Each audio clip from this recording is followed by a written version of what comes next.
welcome to our math. Today I'm talking about systems of equations, and specifically I want to talk about the different ways two lines can interact on a two-dimensional plane. Apparently I think there are three ways this can happen.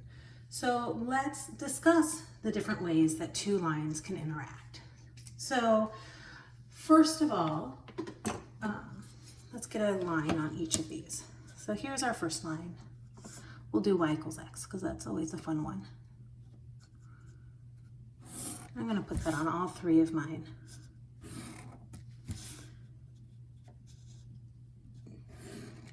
And lines to me are infinite, so I'm going to highlight that with an arrow because your line should always have an arrow if you have the ability to add that in.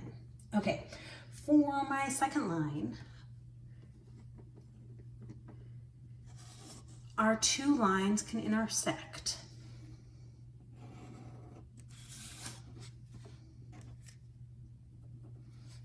If the lines intersect, then they have one point of intersection.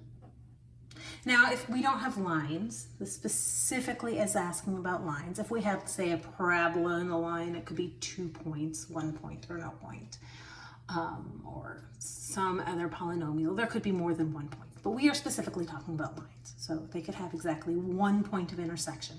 In this case, that means it's consistent. It's consistent because they intersect at a point, and that is consistent. And these lines are independent of each other.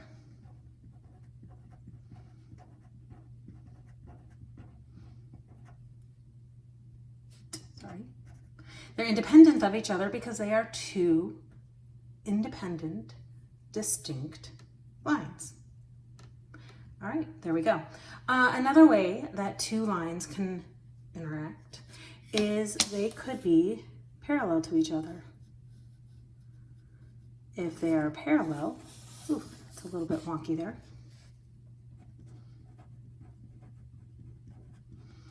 If they are parallel, they don't intersect.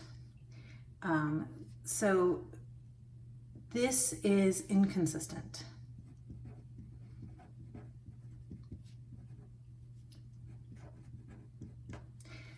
The lines are still independent.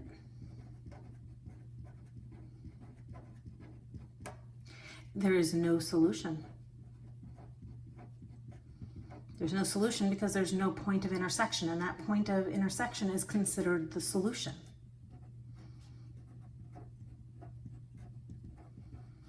So this has no solution because there's no point of intersection. If there's no point of intersection, there is no solution. The last way that they could intersect is they could actually just be the same line. Now, it doesn't have to be dashed. I'm just doing that because they're overlapping. They could be the same line. If they're the same line, they have infinite solutions.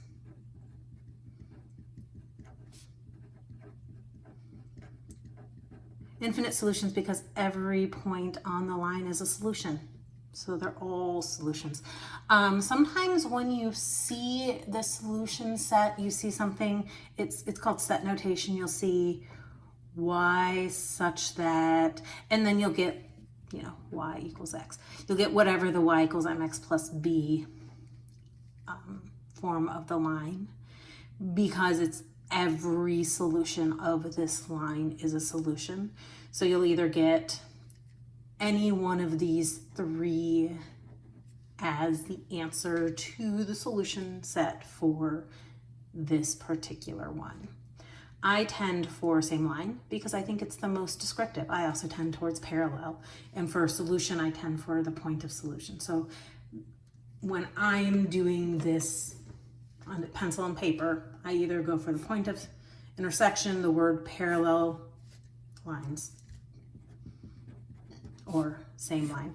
Those to me are the most descriptive solutions for these.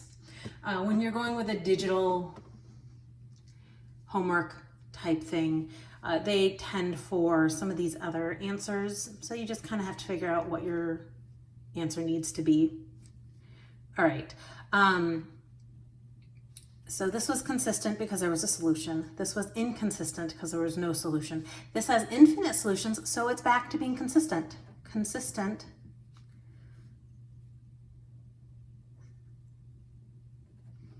Just means there's a solution, and since there's infinite solutions, it is still consistent. Independent, two distinct lines. Independent, two distinct lines. This is the same line, so these are dependent. So not only did we have how the lines interact, this is all of the different vocabulary words that could go along with our two lines as well. All right, I hope you've enjoyed this video. Please subscribe to my YouTube channel, like my Facebook page, and I'll see you on the next video. Thanks.